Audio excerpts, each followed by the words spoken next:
Hi అండి. ఈరోజు video ఏంటంటే నేను లంచ్ ప్రిపేర్ చేసుకుంటున్నాను. లంచ్ వ్లాగ్ లాగా చేస్తున్నాను. ముందుగా నేను కొంచెం బియ్యాన్ని అయితే కడిగి పెట్టేసుకుంటాను. తర్వాత రోటీస్ చేసుకుంటాను. ఈ వీడియోలో మెయిన్ నేను చూపించడానికి కారణం ఏంటంటే ఫ్లాక్స్ సీడ్స్, ఆల్మండ్ పౌడరు, గోధుమ పిండి ఈ 3 కలిపి రోటీస్ చేస్తున్నాను ఈరోజు.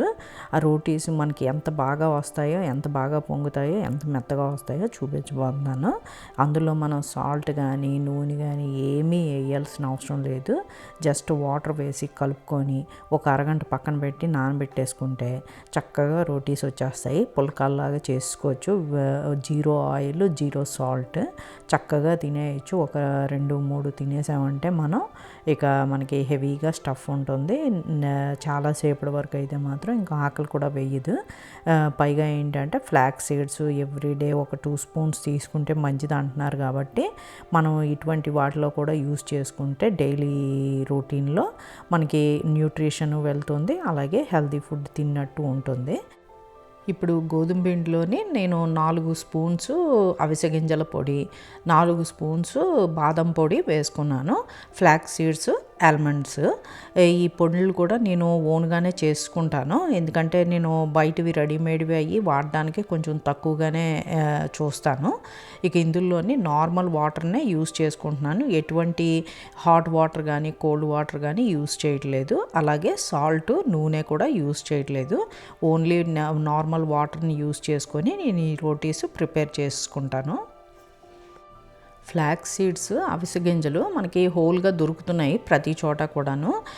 ఇండియాలో కూడా చాలా షాప్స్లో అయితే అవైలబుల్ ఉంటున్నాయి. ఇక్కడ మాకు ఇండియన్ స్టోర్స్లో ఉంటాయి, ఇంకా వాల్మార్ట్లో కూడా దొరుకుతున్నాయి. అవి నేను తెచ్చుకొని చక్కగా చిన్న జార్లో వేసుకొని పౌడర్ చేసుకుంటే మెత్తగా వచ్చేస్తుంది. జల్లించాల్సిన అవసరం కూడా ఉండట్లేదు. అంత ఫైన్ పౌడర్ అయితే రెడీ అయిపోతుంది. ఫ్లాక్స్ సీడ్ పౌడరు రెడీమేడ్ కూడా దొరికేస్తుంది. మాకు ఇక్కడ వాల్మార్ట్లో దొరుకుతుంది, ఇంకా ఇండియన్ స్టోర్స్లో దొరుకుతున్నాయి, అమెజాన్లో కూడా దొరుకుతున్నాయి. కాకపోతే మనం తెచ్చుకొని ఇలా చేసుకుంటే పెద్ద శ్రమ కూడా ఉండట్లేదు. మనం ఓన్గా చేసుకుంటే ఏంటంటే ఒరిజినల్ ఫ్లాక్స్ సీడ్ పౌడరే తింటున్నామన్న సాటిస్ఫాక్షన్ కూడా ఉంటుందని చెప్పేసి నేను ఈ విధంగా చేసుకుంటున్నాను. బాదాంని మేము నానబెట్టుకొని తింటాము. కాకపోతే రోజు తినేటప్పుడు ఏంటంటే ఒక్కొక్క రోజు మర్చిపోతాము, లేదంటే బోరింగ్గా అనిపిస్తుంది సేమ్ తినడానికి. అటువంటప్పుడు నేను ఏంటంటే శుభ్రంగా బాదాం పౌడరు చేసుకొని ఇలాగ రోటీలో వేసుకొని చేసేసుకుంటాను. ఇక ఆ రోజు బాదాము ఆ విధంగా మనకి వెళ్ళిపోతుంది కదా అనేసి నేను ఫీల్ అవుతాను. అందుగురించి నానబెట్టని రోజు లేదు, మనకి ఇంకా అది తినబుద్ధి వేయట్లేదు అనుకున్నప్పుడు మనం ఇలా ప్లాన్ చేసుకుంటే సరిపోతుంది. చాలా ఈజీగానే అయిపోతుంది. ఈ బాదం పౌడర్ మాత్రం నేను ముందుగా చేసుకొని ఉంచుకోవట్లేదు. ఎప్పుడు రోటీలో వేసుకుంటానో అప్పుడే చేసుకుంటున్నాను. ఎందుకంటే బాదం పౌడర్లోంచి కొంచెం ఆయిల్ లాంటిది వస్తుంది కదా, అందు గురించి మళ్ళీ మనం అది స్టోర్ చేసుకునేటప్పుడు ముద్దలాగా అయిపోయినట్టు అనిపిస్తుంది. ఎవ్రీడే రోటీ అయితే చేస్తాను, కానీ మధ్యాహ్నం లంచ్లోకే చేస్తాను. నైట్ డిన్నర్లోకి అయితే ఇంకా రోటీ కూడా తీసుకోవట్లేదు మేము. ఓన్లీ ఇడ్లీ, దోశ, పెసరట్టు అటువంటివే ప్లాన్ చేసుకుంటున్నాము.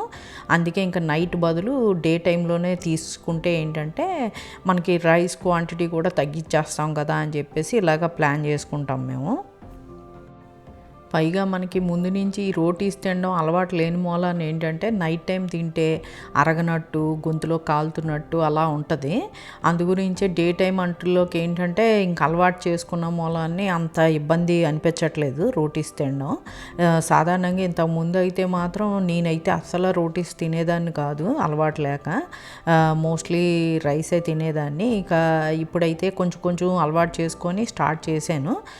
కాకపోతే ఒక 2 రోటీస్ తినేసి కొంచెం రైస్ తీసుకుంటాను. అంటే అట్లీస్ట్ రైస్ క్వాంటిటీ తగ్గించాలని చెప్పేసి.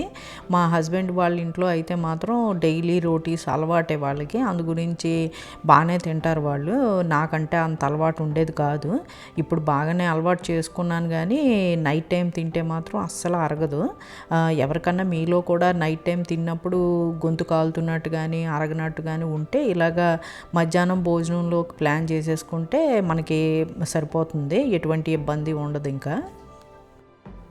చూసారా ఎంత బాగా పొంగుతున్నాయో, చక్కగా పొంగుతాయి, మెత్తగా కూడా ఉంటాయి తినడానికి. మనకి కొంచెం సేపు అయిపోయిన తర్వాత చల్లబడిపోయినా కూడా గట్టిపడట్లేదు అసలు, చాలా మెత్తగానే ఉంటున్నాయి. ఈ విధంగా అయితే మాత్రం చేసుకోవాలి. వేసుకొని అలాగా తిప్పుకుంటూ పొయ్యి మీద అలాగా పొంగేలాగా చేసుకుంటే మాత్రం మెత్తగా వస్తాయి. పూర్తిగా రేకు మీదే కాల్చితే మాత్రం మనకి అంత మెత్తగా రాకపోవచ్చు, గట్టి పడిపోద్ది. ఎందుకంటే మనం ఫ్లాక్స్ సీడ్ పౌడర్ వేసాం కదా, అందుకు గట్టిగా వచ్చేస్తుంది రోటీ. కొంచెం వేగిన తర్వాత ఇలాగ ఈ విధంగా పొయ్యి మీద అయితే మాత్రం ఖచ్చితంగా చేసుకోవాలి. మేము ఒక స్టీమర్ తీసుకున్నాము, అది బాగా వర్క్ అవుతుంది. అది ఎలా వర్క్ అవుతుంది, ఎంత బాగుంది అన్నది నేను ఒక వీడియో చేసి చూపిస్తాను. అందులోని ఏదైనా ఒక వెజిటేబుల్ స్టీమ్ చేసి మనం ఈజీ వేలో ఎలా కుక్ చేసుకోవచ్చో కూడా చూపిస్తాను. నా నెక్స్ట్ వీడియోస్లో కొన్ని అలాంటివి కూడా కవర్ చేద్దాం అనుకుంటున్నాను. ఎందుకంటే మేము వాడిన తర్వాత మాకు బాగుంది అనుకున్నవి మీకు కూడా చూపిద్దామని నేను ప్లాన్ చేస్తున్నాను.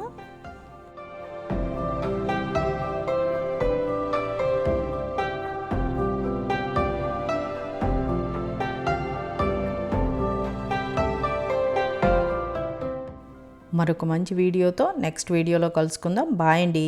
Thank you.